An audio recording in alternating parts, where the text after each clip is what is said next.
In the shadowed corridors of 19th-century history, a name emerges, Dr. James Miranda Barry.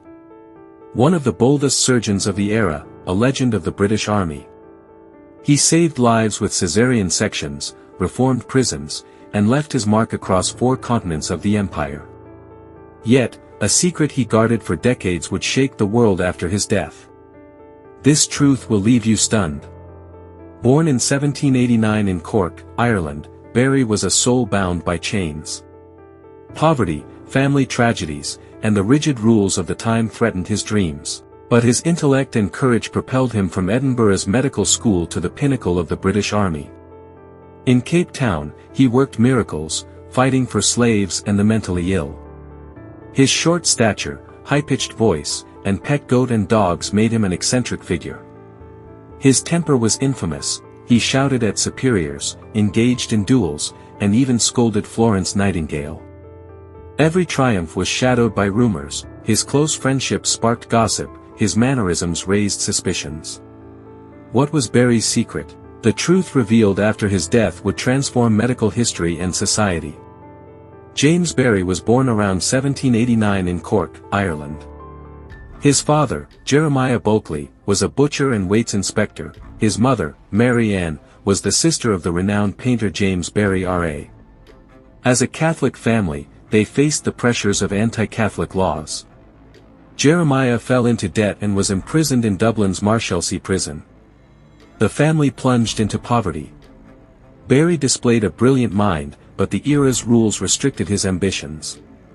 In 1803, a child named Juliana joined the family. Some historians suggest Juliana may have been tied to a family secret. In 1804, at age 15, Barry and his mother sought refuge in the London circle of his painter uncle. The uncle's friends, General Francisco de Miranda, lawyer Daniel Reardon, Dr. Edward Fryer, and Lord Buchan, recognized Barry's potential. Miranda noted his masculine spirit. Medical education was challenging due to the era's restrictions. Barry dreamed of becoming a doctor and soldier. His uncle's friends proposed a daring plan. He would disguise himself as a man. He cut his hair, wore wide coats and heeled boots, and deepened his voice. In 1809, he and his mother moved to Edinburgh, where he enrolled in the University of Edinburgh Medical School as James Miranda Barry. The university suspected his youthful appearance, but Lord Buchan's support secured his admission. From 1809 to 1812, he studied anatomy, surgery, chemistry, and botany under Professors Henry Klein and Astley Cooper.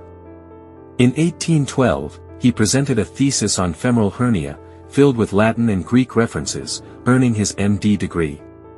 He returned to London, interning at Guy's and St. Thomas's hospitals. On July 2, 1813, he passed the Royal College of Surgeons exam. James Barry was now a doctor ready to join the British Army. This transformation paved the way for a medical legend. James Barry joined the British Army as a hospital assistant in 1813. He quickly rose to assistant surgeon in 1815. His early assignments were in England, but his 1816 posting to Cape Town, South Africa, changed his life. He treated the daughter of Governor Lord Charles Somerset and became his personal physician. Their close friendship sparked rumors of a homosexual relationship in 1824. An investigation followed but found no evidence. Barry revolutionized Cape Town's medical landscape. In 1822, he became colonial medical inspector. He banned fake medicine sales, established clean water systems, and improved conditions for slaves, prisoners, and the mentally ill. In 1826, he made history. In Cape Town, he performed a cesarean section where both mother and baby survived, the first successful cesarean by a European doctor in Africa. The baby was named James Barry Munnik, later the great-grandfather of South African Prime Minister J.B.M. Hertzog. Barry adopted a vegetarian lifestyle, abstained from alcohol, and roamed with his goat Psyche and dogs. His short stature, high-pitched voice, and effeminate mannerisms drew attention, but his professionalism was unquestionable. In 1827, he was promoted to staff surgeon and assigned to Mauritius. He improved hospital conditions and hygiene but clashed with superiors due to his fiery temper. In the 1830s, he was sent to St. Helena, then to the West Indies. In 1845, he contracted yellow fever and returned to England on leave, avoiding medical examinations. In 1846, he was posted to Malta, where he reduced mortality rates during the 1850 cholera epidemic. In 1851, he became Deputy Inspector of Hospitals in Corfu. During the Crimean War, 1854 to 1856, he inspected hospitals. In Scutari, he met Florence Nightingale and criticized her hospital management, publicly reprimanding her. Nightingale described him in her memoirs as the most hardened creature she ever met. Barry used the same phrase for her. This clash highlighted his sharp temperament. In 1857, he was posted to Canada, rising to Inspector General of Hospitals, equivalent to a Brigadier General. He improved soldiers' nutrition and hygiene and campaigned for lepers and prisoners. Yet, his duels and conflicts with superiors led to his forced retirement in 1859. He returned to England, his health deteriorating. Barry's career spanned Africa to America, saving thousands through caesarean techniques, hygiene reforms, and equality advocacy. James Barry died of dysentery in London on July 25, 1865, at age 76. Before his death, he instructed, "Do not examine my body, bury me in my clothes." However, the servant Sophia Bishop, preparing his body, uncovered the truth: Barry was a woman, born Margaret and Bulkley. An autopsy confirmed a female body with signs of past pregnancy. This revelation shocked the British Army and society.